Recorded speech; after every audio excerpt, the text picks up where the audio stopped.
हमारे देश के लोगों को वैसे किसी की चिंता नहीं होती है, लेकिन अभी पाकिस्तानियों को वापस पाकिस्तान भेजा जाना शुरू किया तो लोगों को सबकी दिक्कत नहीं है। लेकिन सीमा हैदर के बारे में आप बहुत बात कर रहे हैं। सब बोल रहे हैं कि भैया कि सीमा जी को क्या करने वाले हैं, सीमा भाभी का क्या होने वाला है, अब क्या वो अभी भी भारत की बहू है या पाकिस्तान की बेटी ही माना जाएगा। दरअसल सीमा हैदर ने कहा है कि मैं पाकिस्तान की बेटी थी लेकिन अब मैं भारत की बहू हूं। मैं पाकिस्तान नहीं जाना चाहती, इसलिए मुझे यहीं रहने दिया जाए। मैं सचिन की शरण में हूं और इनकी अमानत हूं। पहलगाम हमले के बाद में पाकिस्तानियों को वापस उनके देश भेजा जा रहा है। 2 साल से भारत में रह रही सीमा हैदर ने इंस्टाग्राम पर यह वीडियो शेयर कर अपने लिए रियायत मांगी है। नेपाल के रास्ते अवैध तरीके से भारत आई पाकिस्तानी नागरिक सीमा हैदर फिलहाल ग्रेटर नोएडा में रह रही है। प्रेमी सचिन मीणा से शादी के बाद वो सीमा सचिन मीणा बन चुकी है। पाकिस्तानियों को डिपोर्ट किए जाने के बाद से सवाल लगातार उठ रहा है कि सीमा हैदर का क्या होगा, क्या उसे भी सरकार पाकिस्तान भेजेगी। हालांकि सीमा के वकील एपी सिंह का दावा है कि पहलगाम हमले के बाद पाकिस्तानियों की जो लिस्ट बनी है उसमें सीमा का नाम नहीं है।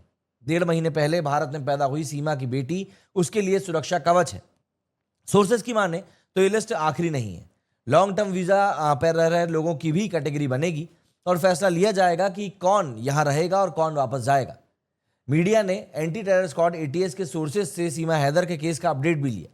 साथ ही उनके वकील से भी इस बात को समझने की कोशिश करी है कि पाकिस्तानियों को वापस भेजने के आदेश से वो आखिर कैसे बच गई। तो देखिए, सीमा हैदर के वकील एपी सिंह ने 3 कारण बताए जिनकी वजह से सीमा हैदर को वापस पाकिस्तान नहीं भेजा गया। पहला है, सीमा यहाँ वीज़ा लेकर नहीं आई। वो जब आई तो उसकी जांच हुई और वो गिरफ्तार भी हुई।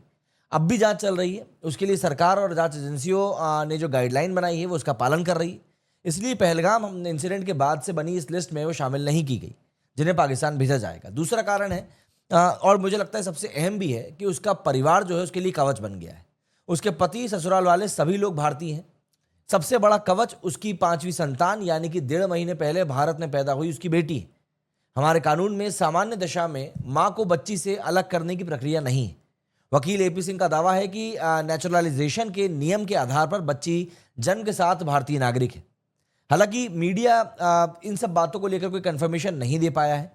भारतीय नागरिकता एक्ट के तहत भारत में पैदा होने वाले बच्चे को भारतीय नागरिक मान लिया जाता है, लेकिन उसके लिए भी कुछ शर्तें होती हैं, जैसे कि बच्चे के जन्म के समय उसके माता पिता भारतीय नागरिक हों, पेरेंट्स की शादी वैलिड होनी चाहिए, पेरेंट्स भारत में वैलिड वीज़ा या ऑफिशियल डॉक्यूमेंट्स के साथ आए हों। सीमा हैदर के केस में सचिन भारतीय नागरिक है, लेकिन एक शर्त पूरी नहीं हो पा रही है। सीमा भारत में उस समय अवैध तरीके से दाखिल हुई थी और यही बच्चे की नागरिकता का एक बड़ा रोड़ा भी है। और तीसरा तरीका है जो एपी सिंह ने बताया है कि सीमा हैदर ने यहाँ के तौर तरीकों से शादी करके हिंदू धर्म अपनाया है। वो अब खुद को सीमा हैदर नहीं बल्कि सीमा सचिन मीणा कहलाती है। तो ऐसे में सवाल यही है कि क्या सीमा अब पूरी तरीके से सेफ है? क्या वो अब भारत में ही रहेगी? इसके जवाब में एडवोकेट एपी सिंह साहब कहते हैं कि देखिए, मैं बस इतना जानता हूं कि सीमा ने भारत के धर्म और संस्कृति को अपना लिया है। एपी सिंह बताते हैं कि सीमा भारत में रहते हुए सरकार और जांच एजेंसियों की हर शर्त को मान रही है। उसे खुपरा से बाहर जाने की इजाज़त नहीं है। सीमा 2 सालों में अपने मोहल्ले ठकुराना से भी बाहर नहीं निकली। अस्पताल से घर और घर से अस्पताल, यही सीमा का दायरा है। सरकार और जांच एजेंसियों को पता चला है कि सीमा हर शर्त मान रही है, इसीलिए उस पर किसी तरह की कोई अतिरिक्त कार्रवाई नहीं की जा रही। भारत के नागरिकता अधिनियम 1955 के तहत विदेशी नागरिक कुछ शर्तों को साथ पूरा करने के साथ नेचुरलाइजेशन के जरिए भारतीय नागरिकता के लिए आवेदन कर सकते हैं। फिलहाल सीमा का भारतीय मूल का ससुराल और 1.5 महीने की पैदा हुई बच्ची, उसके लिए नेचुरलाइजेशन की प्रक्रिया की शुरुआत है। अब वो शर्तें भी आप समझ लीजिए जो नागरिकता अधिनियम के तहत इसके लिए ज़रूरी है।